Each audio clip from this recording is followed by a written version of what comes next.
Hello साथीहरू, नमस्ते। यस्तो गर्न मिलेन मात्रै, त्यही भएर मैले चाहिँ यस्तो गरेको। अनि म चाहिँ आज दाउरा आएको। मेरो दाउरा यस्तो छ। यस्तो दाउरा कसरी लाग्छ? म लाग्छु यस्तो दाउरा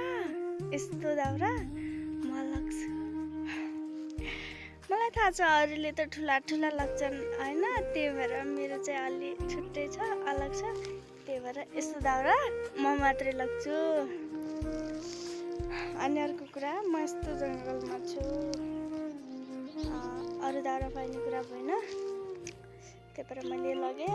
अनि निनी लगेँ।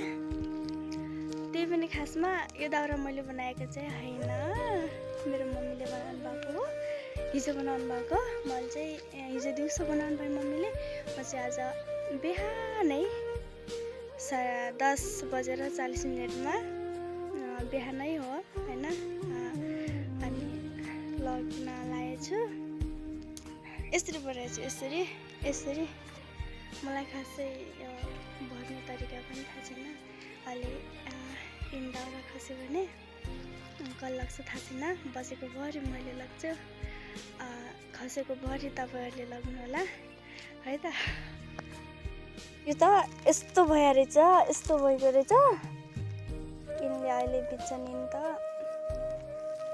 यिनलाई भाँचेर खानुपर्छ, नत्र त अहिले बित्छन्।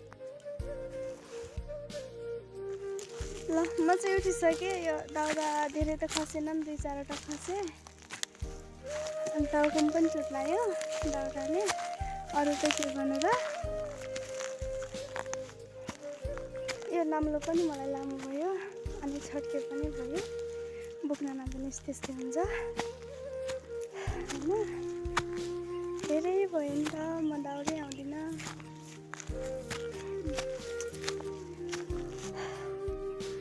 कहिले काहीँ मात्र आउँथेँ पहिले। आजकल त झन् आएकै थिएन।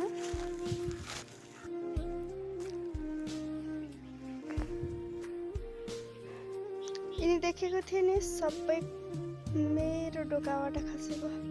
तपाईँहरू आएर उठाएर लैजानुहोस् है, दाउरा बाल्न काम लाग्छ भनेर म भन्दिनँ, मैले नै लाग्छु। म चाहिँ अब घरतिर नै लागेको, पुग्दैछु भने